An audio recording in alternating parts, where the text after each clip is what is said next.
But we have to know the background that is preventing good pain management. And that's the growing of abuse or addiction or diversion of prescription medication. In a study by SAMHSA, Substance Abuse Mental Health Service Agency, that in 2007 they published the results from their 2006 National Survey on Drug Use and Health. And they found that now the misuse of opioids has now exceeded marijuana in our population greater than 12 years of age. Well, certainly that's a problem, major problem.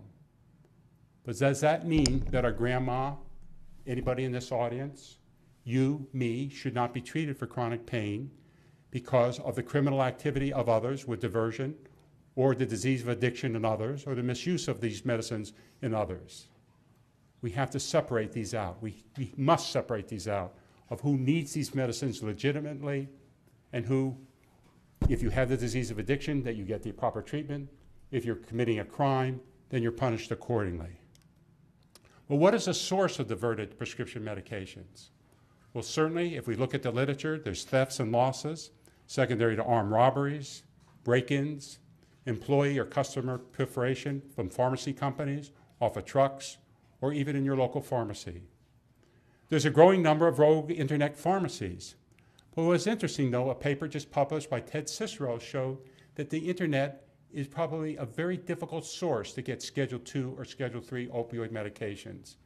You get tramadol as much as you want, but it is very, very difficult. And so the internet is not a big supplier, in fact, a very tiny supplier of controlled substances illicitly, especially opioids, especially Schedule II and Schedule III. There's certainly international smuggling across the borders, whether it be from Mexico or Canada. And again, an interesting study by our next speaker and his former associate, David Jorgensen. When a pharmacy has thefts, they have to fill out a certain form to report those thefts. And under the Freedom of Information Act, the University of Wisconsin Pain and Policy Group tried to obtain this information, and it took them quite a bit of time to obtain this information. And what they found of the information that they could obtain is from 22 eastern states from the year 2000 to 2003, there were 28 million dosage units that were diverted, and 25% of these were opioids. And what's interesting, in all the data that they could find, all this data was from east of the Mississippi. So when I go west of the Mississippi, I want to know what they're doing right, because apparently there's no theft or diversion or loss of medicines west of the Mississippi. We all know that's not true. And we all know that this database is incomplete. But I have to say the following. The media focus on diversion stemming only from prescribers can hinder patients' access to care.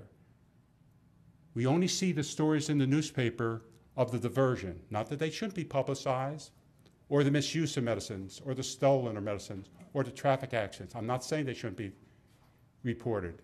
But there's no stories, very few stories about grandma having her life back with appropriate pain management. We're able to sit with her grandchildren on her lap and read Dr. Seuss, or somebody returning to work with appropriate pain management with rational pharmacotherapy. That story has to get out, because that's a predominant story. We do not want the tail wagging the dog. We want the dog wagging the tail. And the proper use of opioid medications, which I will go over, within a boundary before you write the first prescription, could be unbelievably helpful to the patient to improve their life by decreasing pain, increasing function, and monitoring for any side effects.